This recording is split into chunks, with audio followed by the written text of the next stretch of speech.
Okay. Am I on video? I've got to be sitting. You're on video on, yeah, we can hear you. Hi, everyone. Welcome to another exciting Brisbane Tableau user group. So thanks for coming along. Today we've had a couple of talks. We've got two very topical sort of subjects, and it's St. Patrick's Day. So we've got, and I don't have the Guinness going, but we've most here in the room have. It's also very exciting. This is the first live in-person Tableau user group we've had for 2 years. So it's great to be able to have it. For KeyData particularly, it's exciting because we're having it in our brand new office. So we'll give people a bit of a look around a bit later on. But we've got two topics today.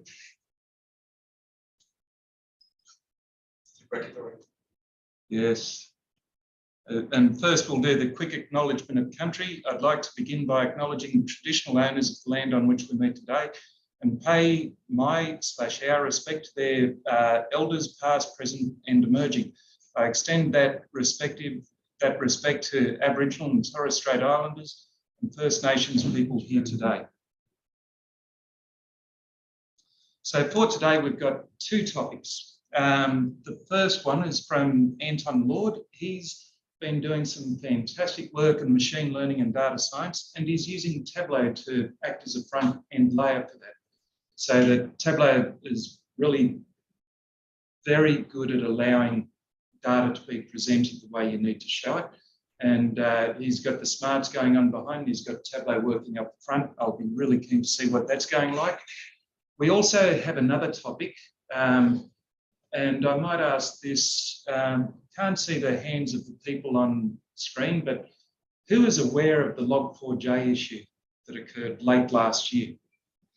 Who has fixed their Tableau implementation in respect of that log4j issue?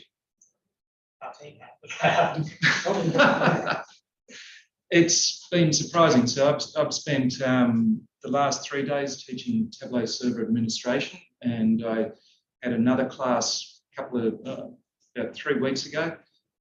Not many people have.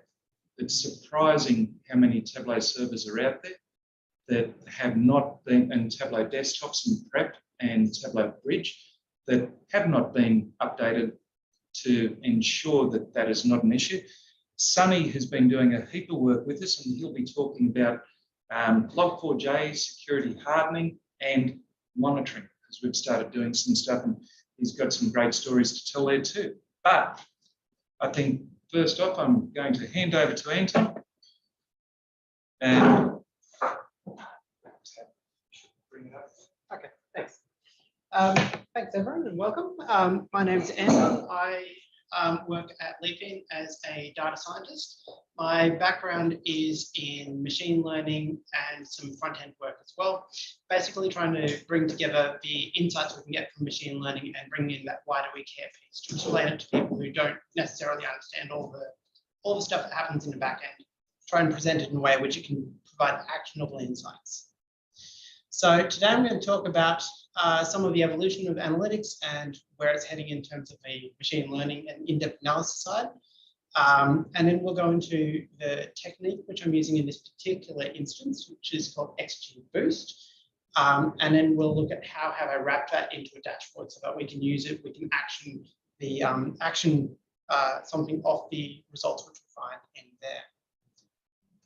So analytics have been becoming more and more complex over time. We started with looking at general reporting, saying what have we seen previously, where like if we're looking at growth, we're looking at what percentage have we seen coming out of the last report or the last reporting period.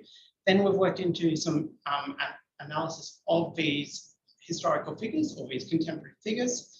Then we started to work into live monitoring, real-time monitoring, and that's where Tableau can work really well, where you can have live data streamed in and you can get information as it's being recorded in there.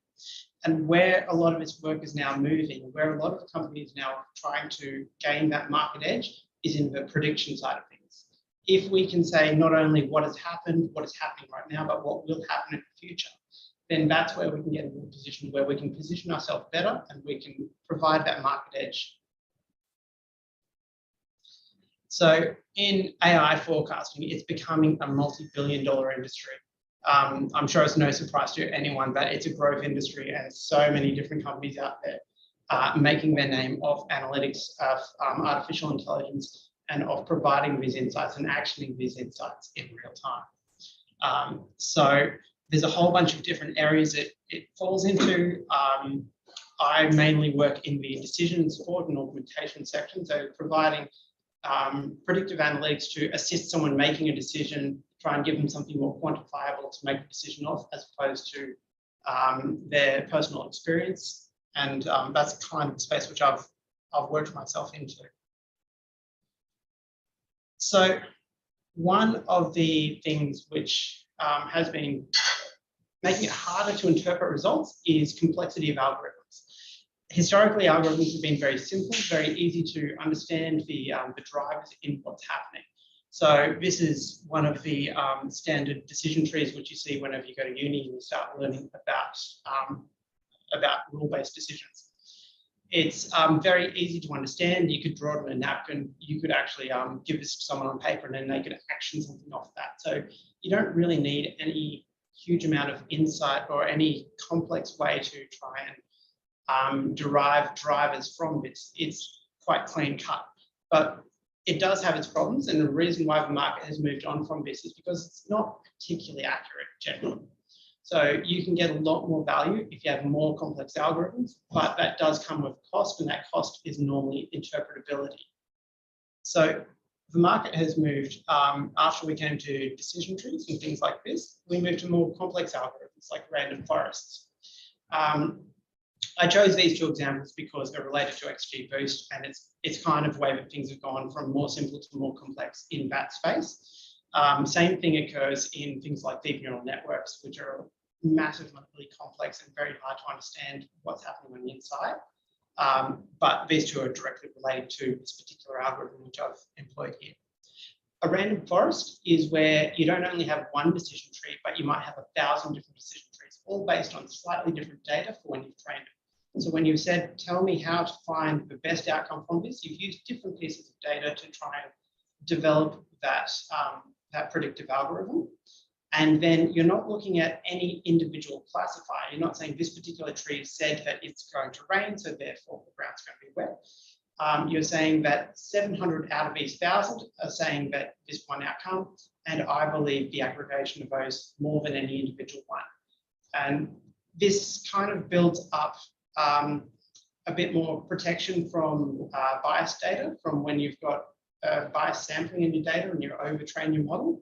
When you do this kind of thing and you forget bits of the data when you're training it, then you end up with something which is a little bit more protected from outliers. So it stands to reason that you actually get better classification accuracy from these.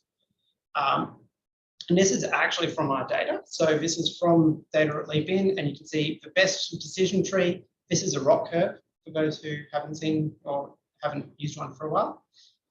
You're basically looking for something which follows coming up here as tightly as possible and across here.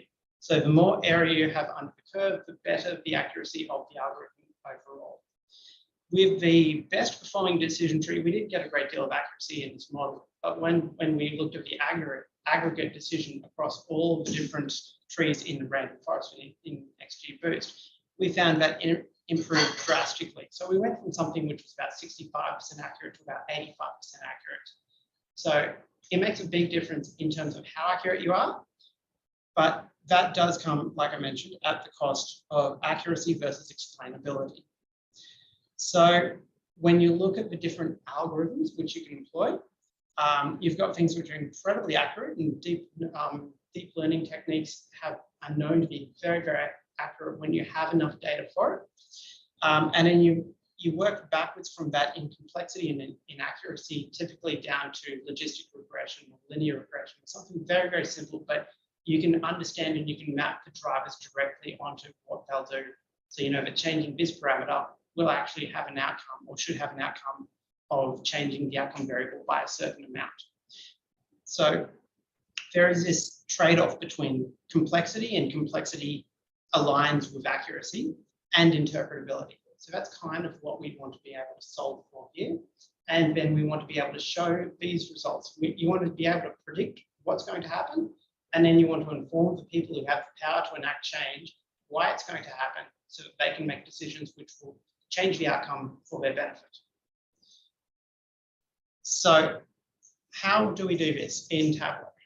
Tableau is an excellent front-end tool for serving results in a dynamic way, for being able to show people how do you, how I can investigate my data without having to code up each and every example yourselves, and be able to give people that ability to query their data in their own way. They might be interested in a certain subgroup, they might be interested in demographics in a certain geography or socioeconomic conditions, or whatever it is, subsetting your data and then querying that to their particular endpoints. Tableau does a fantastic job. It doesn't have the capabilities for machine learning inbuilt. So if you want to apply something more than a linear regression or logistic regression or a polynomial, then I don't know that Tableau has that ability. Certainly not if you want to apply a convolutional neural network, or if you want to apply predictive analytics which use both longitudinal and cross-sectional data all in one to try and predict your client the best. So these kind of advanced analytics, these bleeding edge analytics, aren't available in Tableau itself. So we need to find a way that we can actually bring them in, and so we can host them where people can use them.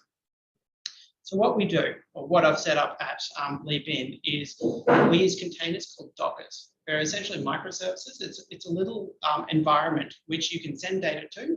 It does all the processing, and then it sends data out the other side. So you send the information that you want in. It can then run its algorithm inside, its pre-trained algorithm, and then it can write that out to a flat text file or to a database or wherever you want to store it. And then you use that prediction information along with your input data to try and explain, firstly, I think this is going to happen, and secondly, what can we do about it? So first thing you do is you take your input data, you send it through your Docker image, which contains whatever algorithm you have. It does machine learning in there, and then it writes the predictions. And then we want to make this actionable. So this is where most machine learning fails. It's something like, I think it's less than 20% of machine learning models which are developed and manage to get to a proof of concept stage, but make it to production. And the reason being is it's so hard to actually tell people, like to have these insights in a way that it's robust and it can work time after time, and it's guaranteed you're going to get something out the other side. And it's at the same time to have something that people can say, why do I care, without going away and doing a 3-year degree to understand what does it mean. So if you can nail both of those, you'll have something which you can actually derive value from. But if you don't, then that's where they kind of fall over. You get something which is a nice thought process or a uni project, but that's kind of where it stops. So once we've taken our data, we've run it through our Docker instance, it then generates the insights and it writes it out to our database, the same one, different one, or to a text file, whatever it is you want to store it in. You then bring them both back into Tableau. So you bring in your input data, because that's what people know and understand when it comes to your client. And then you bring in your predictions and any of the aggregate measures or any of the metadata around your predictions, which help to inform the decision. And that's when Tableau really comes into its own. So here's a snapshot of the dashboard, which I'll show a little bit later on. It's on Tableau Public. If anyone wants to download it, have a play with it, see how it's wired. I have pre-generated predictions, and those are static in this particular data set. I should also say that while this technique is something that we use in-house at LeapIn, this data is publicly available data. So there's nothing here which is proprietary. So that's why I can show it all without having to black out like 80% of the screen. So what we're using here is an XGBoost model, and how I've set up the dashboard is the top half is saying, who are the clients, who are the staff members in this case, sorry, who are going to leave the company. This is essentially looking at, it's an internally focused assessment to say who is going to quit.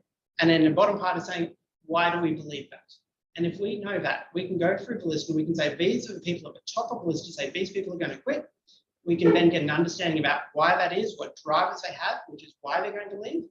And then you can make a judgment as to whether or not you can modify those drivers to a point where this person is going to stay They'll be loyal to the company, bringing their skill set and helping you to provide additional insight, additional value to the company. Where I used this at LeapIn, what we did was we looked at this in terms of clients as opposed to staff. So we said, here's our client base, here's all the information we know about our clients. Can we understand when people are going to send in their letter to say, I want to sever my contract with you and I'm going to move to a different service. And if we can understand that in advance, then we know who to call up to try and make sure that they feel the love, that they feel connected to the company, and that we can make sure that they are best supported, or at least understand what's going wrong so that we can try and alleviate those problems for them and others in the future. So the top part is, what is it? We're saying over here, the prediction scores, and then the bottom part is why. This is the why do we care and how can we understand what's actually going on.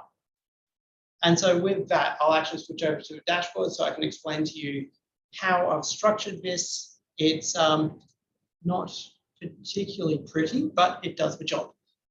So what we have here is the dashboard on Tableau Public. I've got a couple of different filters.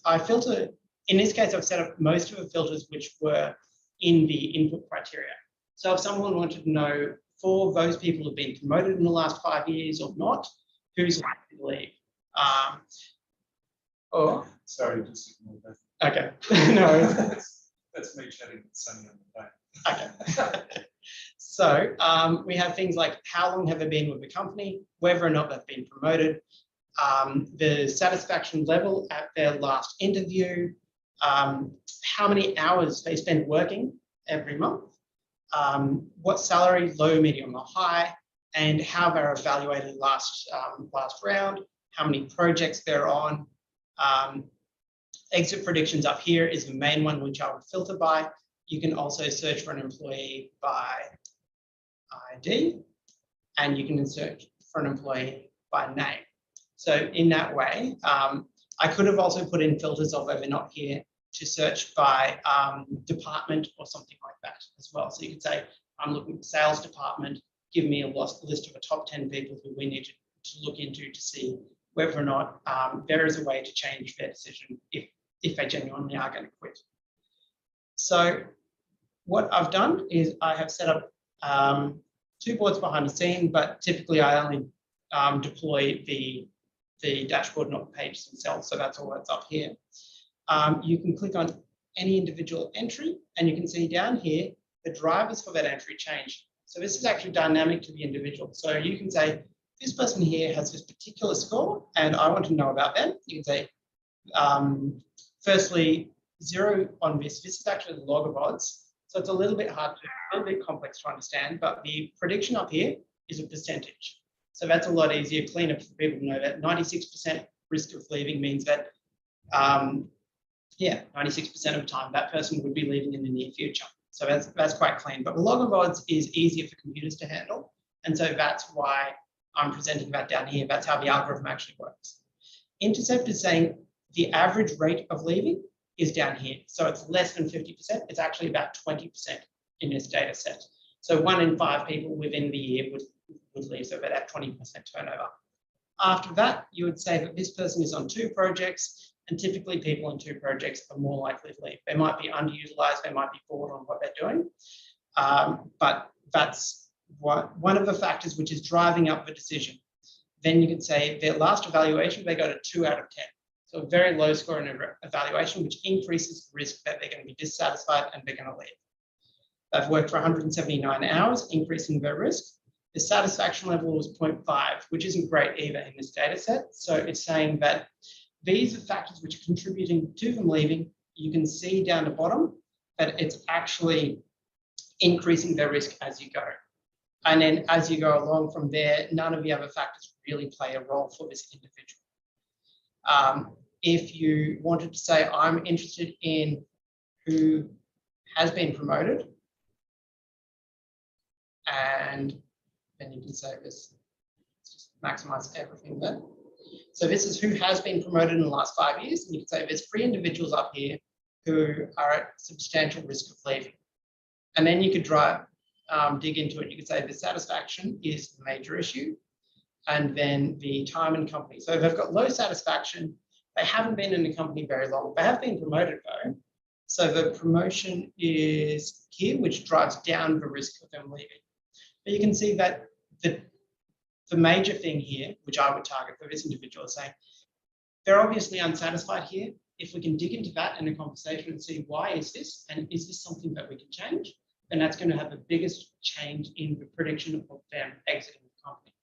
So for this particular algorithm, it does allow you to understand and dig into the drivers which influence the decision while still keeping most of the complexity, which allows you to get relatively high prediction accuracy. The reason why I used XGBoost is because there is this specific XGBoost explainer which someone has developed for this particular task, which makes it super easy to implement this particular technique. There are walkthroughs online with how you can run XGBoost using R and Python, but it has to be one of those two languages. And then XGBoost Explainer is a wrapper around that, which is there's walkthroughs on how to do that as well. In fact, the XGBoost Explainer walks through both in one go. So if you look at that, so what I typically do is I look at that, I run through their example code, I then look at how does their data set compare to my data set, and what can I do to change it over so that I can use it with my data set and explore my data. Using that approach, I know that I have a technique down because I'm getting the same results as them in the system. So I know that at least methodologically, it's all solid. And then I know that I can explore my data in a meaningful way. So that's kind of how I work through the process. But yeah, no, that's pretty much how I have set up this, how I've wrapped machine learning into Tableau in a very, very short form. But yeah, if you are going to use more advanced techniques, and as you can see, as you go down to the list of people who haven't been leaving, you can see high satisfaction, their salary is good, they have been promoted, and their time in the company, the number of hours they're working is a little bit higher. So I think in this data set, these people are likely paid by the hour which they're working in the company as opposed to salaried for how many, like regardless. That means if you've got someone working 90 hours in a month, they're not getting paid a great deal. So that's why I think there's an inverse relationship between number of hours and the risk of them leaving. But yeah, if you are going to use more advanced algorithms, then I would recommend looking into a technique called SHAPS, which is another kind of explainer which wraps around any machine learning algorithm. It doesn't give you the same level of detail as this does, where this tells you a stacked version, where you say this particular factor influences the decision this much, and then because it moves further down the tree, this one then influences that decision even further, and you get this progressive layout as it moves down. Then, but it does give you each driver and how much each driver does weigh into the decision for that individual. So it gives you in their local environment, for that local individual, how much does each of the drivers have a potential impact. So it does give you some level of information, and you can use it with things like deep neural networks. You can use it with any algorithm you can think of. So there are benefits to that, but it doesn't give you something quite so clean. Yeah, if anyone has questions, I'd be happy to answer them now or later if you want to get in touch. Like a time to somewhere. How do you run this on like this? I've actually, it's fascinating, like very, very interesting. I've been trying to implement something similar actually for a customer churn. Okay. Yeah. But sort of like a very beginner level and in machine learning. Yeah. And I've just been using like a simple decision tree. Written in Python. But in terms of the implementation, so just build up the visualization.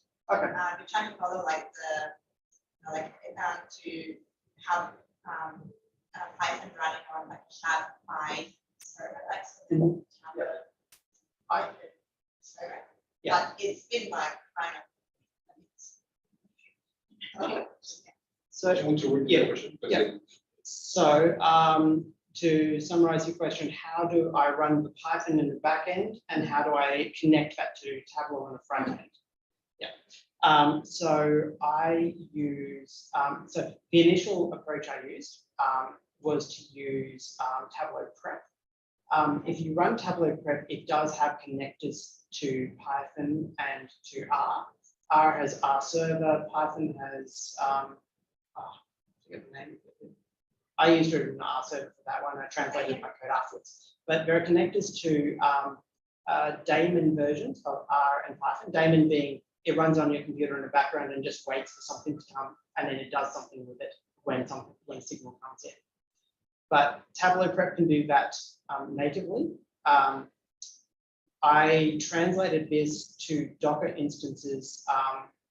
A Docker instance is a microenvironment where it has its own operating system. It's got Python. When you start it up, it installs Python, it installs your code, it installs everything you need in a package called Flask.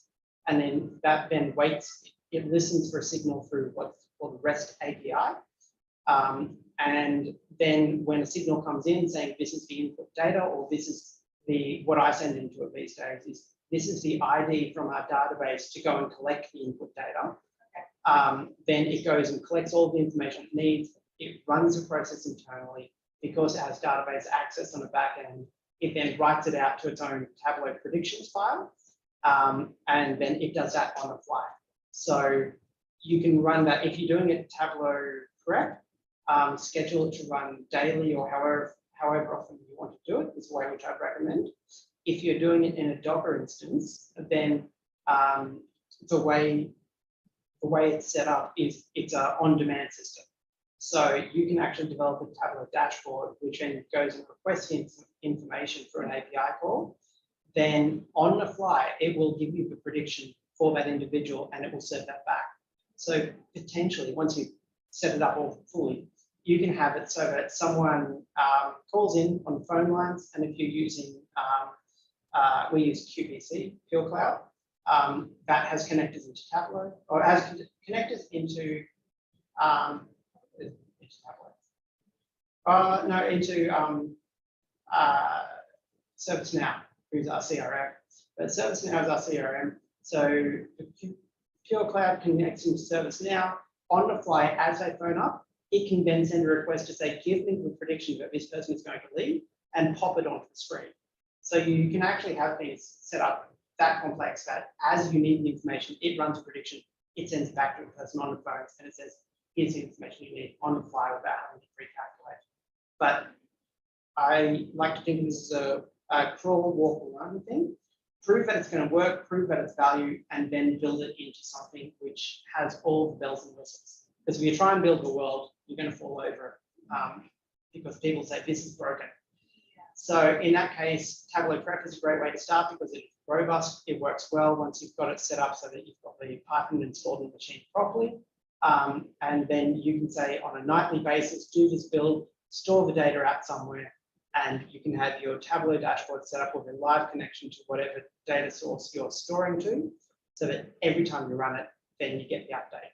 If you ever need to do something semi-live, you can log into Tableau Prep and you can trigger that build on the spot.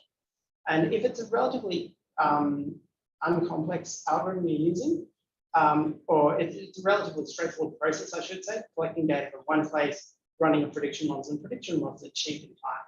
So then you could say, you could log in, you could manually trigger the update because it's a live Tableau dashboard, you would have the update within 30 seconds.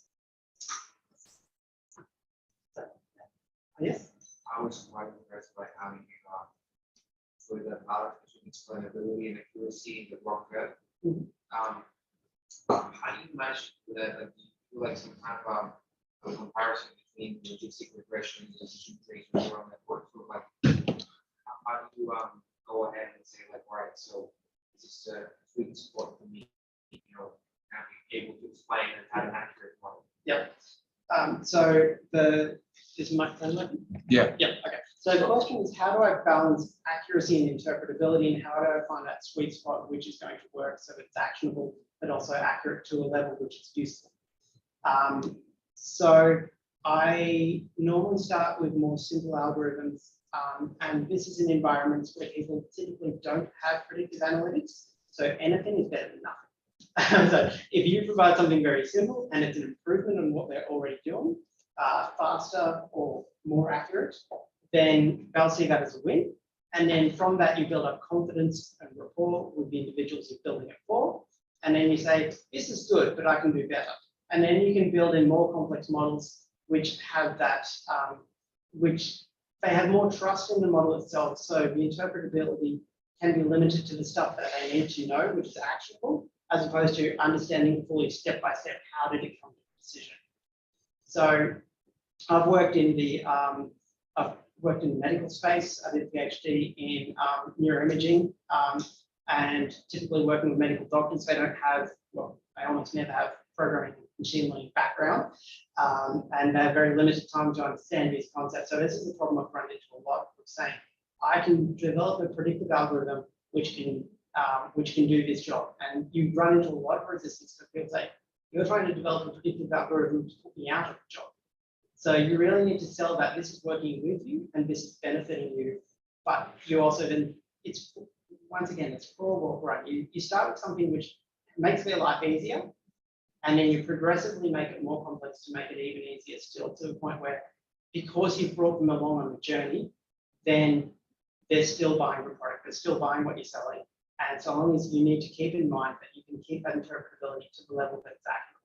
Something like SHAPS will definitely give you that. Like if you say, here are 5 factors which are actionable, and here are 20 factors which are not, you only really need to understand those 5 factors and how those are impacting your data.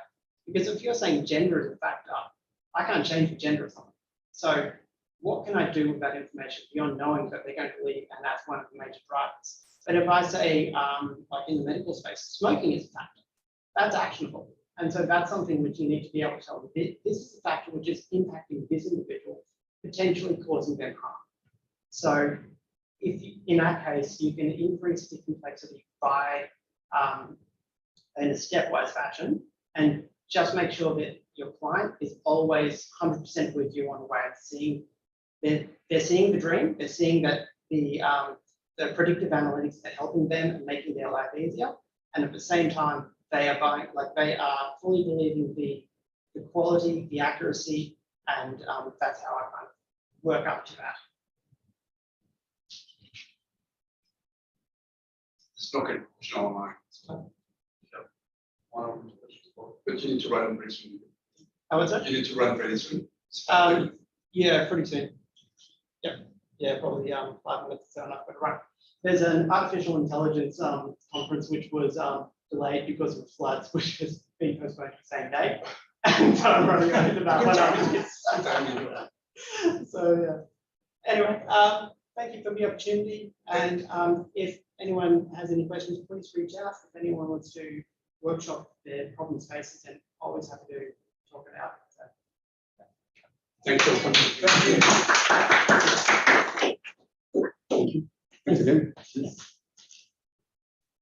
Should we get Quick suggestion, maybe we just had a short 5-minute break to let Sunny get up, get set up, and top up those drinks if anyone needs.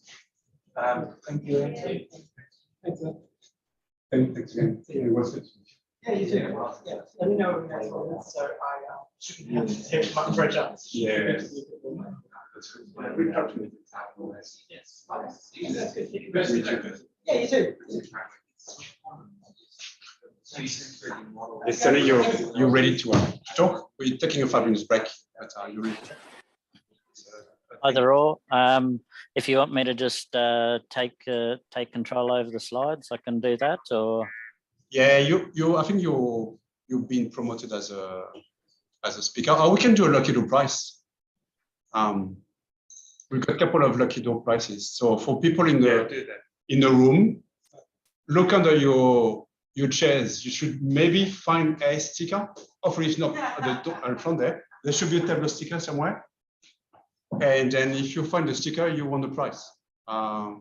And for people online, I thought that I had a magic wheel, but there's only 10 of you. So if Caroline is still there, I think maybe I can ask you a question. And the first one that answered the right question with the prize, and Caroline send you a brand new BMW. or I think, was it Mercedes? No, just a t-shirt, I think. So for people online, first one will tell us when is Tableau conference, the first day of the Tableau conference coming up. We have a winner. We have a winner in the room. Yes. And do we have a winner online? I think it's Paul. Paul, Paul Dickens. How are you, Paul? Where are you from, Paul? Can you turn your microphone on and tell us who you are? Where are you from? Yeah, hi, I'm in Sydney. I work for University's Admission Centre. Good. And I think you won yourself a t-shirt, I think, Caroline, is that right? Yes, you won a t-shirt, Paul. So private message me your details and I'll get that sent to you. Congrats. T-shirt, thanks. 10 years worth of Tableau licensing. That'd be good, right? Or 5 years. Caroline is Thank paying. you. Cool. Sunny, I think we're ready. So whenever you want to take over, I'm going to mute myself. And No worries. Thank you very much. Good evening, all. Thanks, Anton. That was a great little demonstration just then. And I just noticed there was a couple of people jumping on from over Singapore as well. So welcome to all in the room there and all online. So tonight, I'd like to go through a little bit about the Tableau server security, and in particular, the log4j vulnerability. Go through some other bits about the Tableau server hardening and follow up with the server monitoring that we've put into place that can help with your environments and keep them not only notifying if they're up or down, but also alerting you if they're not so secure as well. So log4j. This is an Apache library that is used in a bunch of software all around the world. Not only Tableau server and desktop, but in numerous other pieces as well. It was actually created so that developers can concentrate on the coding solution and not worrying about having to code a debugging or logging tool. And it's been supported and maintained as part of the Apache open source suite of tools.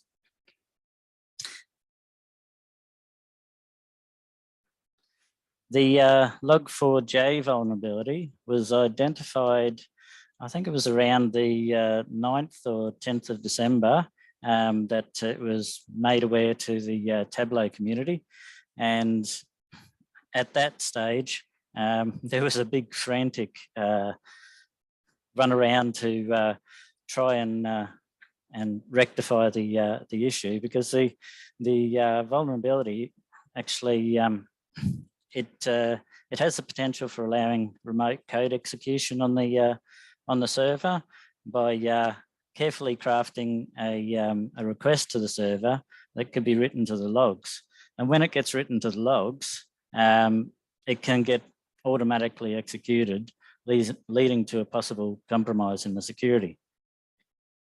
The vulnerability affected older versions of Tableau Server, Tableau Desktop, Prep Builder, and Bridge. Now, Tableau Bridge is the piece that is used for getting the data to the Tableau online service.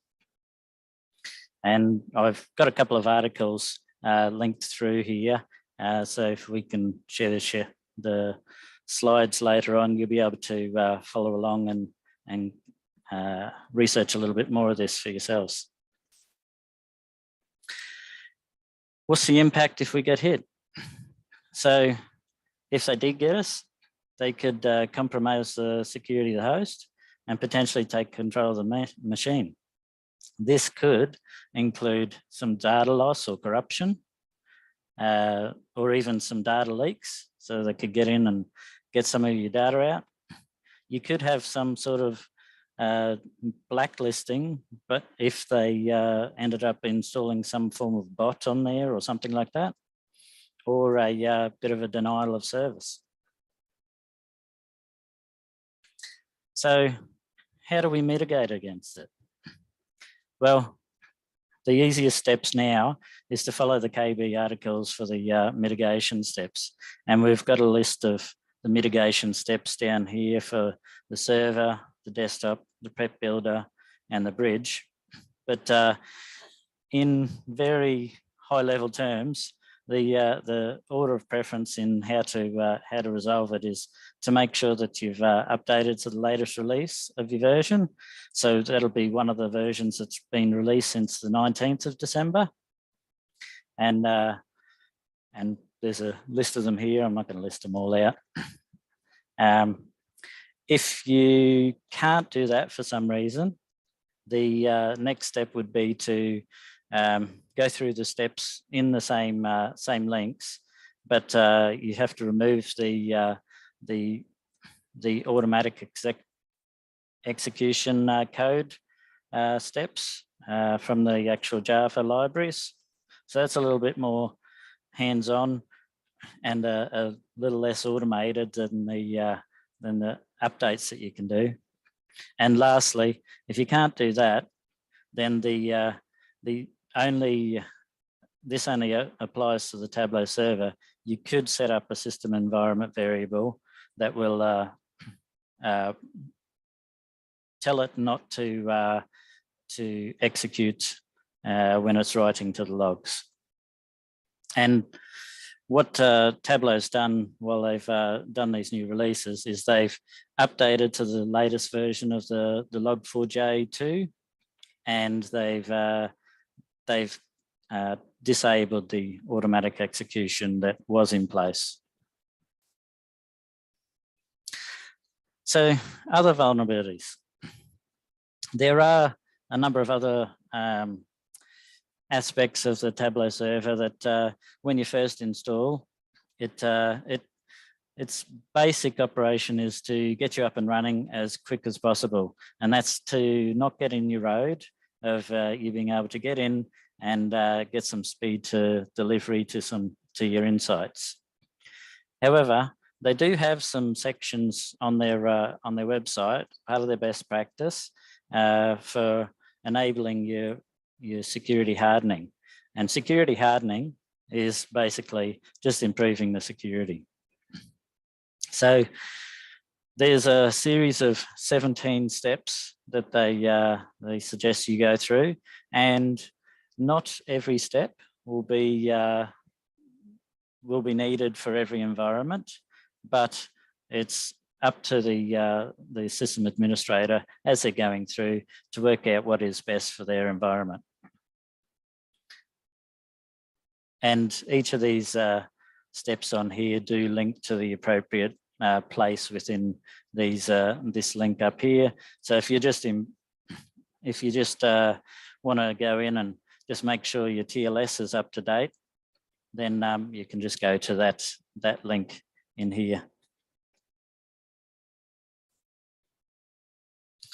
So how do we keep up with new vulnerabilities? Well, we make sure to apply the security hardened steps for each new installation and check after each upgrade. And the Tableau and their parent company Salesforce actually do some releases on their the security advisories. The Tableau security advisories did move up to the parent Salesforce site around April last year, I think it was. But another great resource is coming here and checking out the resources that Tableau has on their website there. Now, at one of the clients I was just at recently, they didn't have the latest version of Tableau to install. We just went for the previous version of that, but we did go for the latest patch version. And this was in an air-gapped environment, so it had its own little challenges with getting some of these scripts entered at the site. It wasn't as easy as just transferring files there, so there was a little bit of extra typing going on. But we ran through, and this is just a snapshot of the script that I used there. But basically, we went through, just captured all of this information, and I've managed to document it here as for each step, having a little comment at what it does, and the actual steps that you needed to take, and little comments along the way, so that when you ran it, it would produce the output as you go. I also managed to do a similar checklist in which it, instead of setting all of these configuration items through the TSM command, it actually just did a get command, and I was able to do that, to do a little snapshot of before and after, to just see what the changes were.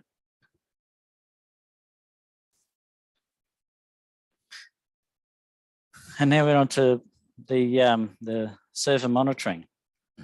So we've recently invested in a bit more of a proactive look at the monitoring that goes on for our servers, and that includes a number of Tableau servers that we look after. And the monitoring service that we use, PRTG, it actually uses a few different sensors. We can check to see not only if there's a ping to see if it's up, but we can go through and check to see if the SSL certificate is okay. And also another thing that it checks for is to see if the SSL certificate has a change for the common name. But the other bit that it does here is it tells you how long it's got before the SSL certificate's got before it expires. So we can see here it's got the 302, and that slowly goes down. So every day that number just goes down. And the closer it gets to the 0, the more that it'll go into a warning and potentially a fail state. The other one here is the SSL security check, and this was on the TLS security. I'll actually show you what that one looks like shortly. And this is basically indicating that this particular Tableau server was not patched, and it still allowed some of the weak protocols through. The other monitoring that we've done is we've actually got it to do a bit of an SSH into the Linux box and run a little bit of a script to go and check to see if some of the services are running. So we use that to just make sure our Tableau token service is running for one of our Tableau servers that we have embedded in a portal.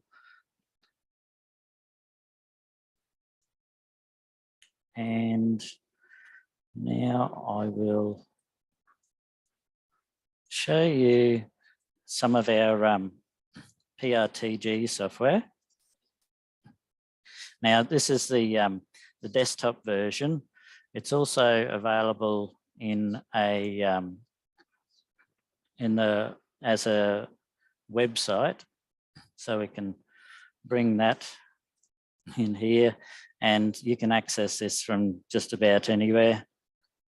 You're able to go in here and see the overall look at what the whole system is at. You can see there's a couple of sensors that we've paused. The majority of them are up.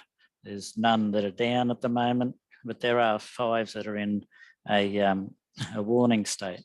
So we can actually click on the warnings to see what they are. One of them being the SSL security check on one of our servers that we're looking at. Another one's the Tableau remote monitoring tool. And the other one here is a low disk space on my VM. But it has the ability that we can actually tag a few of these things. And so I've got some sensors that have been tagged with Tableau here, and I can just pull them up at a glance, and I can sort them by the device type and our own internal server. You can see here we've got the check to see that the web service is running, the pings are running, the SSL certificate, that's the 302 days remaining, and to check to see that it has strong protocols available. Now, if I hover over that, it should come up with a little graph there as well. And you can see that there's a little bit of a change in the status here. And that has gone from having the weak coverage to the strong coverage, and just recently enough. And the other things in here, it goes and checks out your free disk space on your servers and things like that. Your how much of a load there is on the system. So we can hover over that, and it'll tell us that at 10 a.m. there was a big spike, and it's only getting up to about 60% usage. But if we have a look back over time, it looks like that was probably about the highest usage, and overall it doesn't go much higher than the 45 to 50% utilization. So you can use that to see if your server's getting hammered at particular times when the users are accessing it, things like that. And same thing here for the memory, to see how many gigabytes are free and things like that.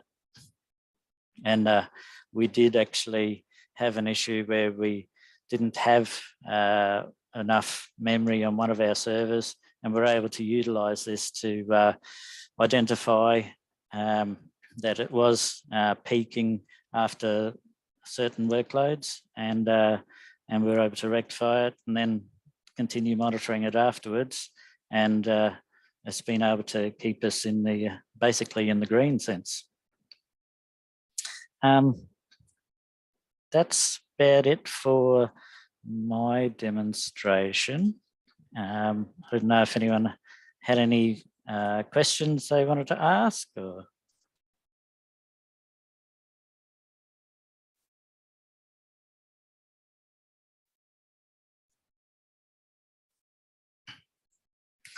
Oh, you're on mute at the moment. That's it. Now, Dave, you can go. Probably more a comment. It is something that Sunny went through the server hardening. One thing that people should be aware of, that I think a lot of people are not aware of, if you installed your Tableau server 5 years ago, the issues that are identified on the Tableau security hardening website, they keep getting added as new exposures come up as well. So something that was installed and possibly hardened 5 years ago may not still be the same level of hardening now. And so it is worth understanding how long ago it was that this happened. If you're using best practices, is what we tend to do when we're installing a new Tableau server is we'll go through and install it, then we'll go and lock it down using currently known issues. So, you know, we take away things, if there's anything to do with Log4j or anything else, we lock it down so that that doesn't get there based on currently known issues. However, over 5 years, a lot can happen.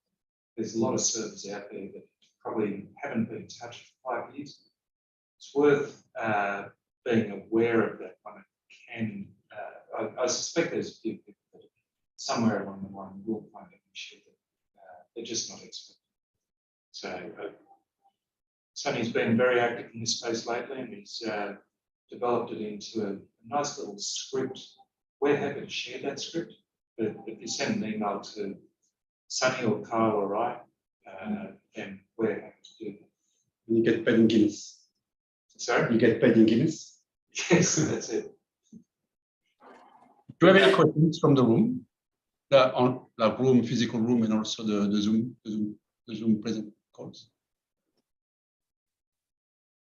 Any questions from you guys? Sunny, thanks a lot. I think you've only had a couple of days to present. We had one of our presenters pull out because she's at surgery. So thanks for stepping in at a short notice and was awesome talk. I've learned a lot. I don't know about you guys, but I've learned a lot. Thanks a lot, Sunny. Yeah, no worries. It was definitely a surprise to be doing the presentation tonight. Went through it with Dave on the Monday, and yeah, we both thought it was definitely a good topic to be able to discuss at this time anyway. Yeah, and I'm glad I'm not looking after the Tableau server at my work. Thank you. If we're done with the talk, I think for people in the room and in Zoom call, we're always in the lookout for presenters. So we run those Tableau user group every couple of months, usually 6-8 weeks, depends. So if you got a story to tell, if you're a Tableau user, it doesn't need to be Alpha Nava, it could be just show us a tip and trick or whatever. Just come forward and tell us you want to talk. I think this the community is really for all of us. So it's not only Dave and I running it. I think it's really we're looking for meeting and hearing your stories. So thanks a lot. I think we'll probably need to close off. Do you have any other closing thoughts, Dave? Oh, just there is Tableau conference coming. Oh, yeah. Fred? Tableau conference May 17th.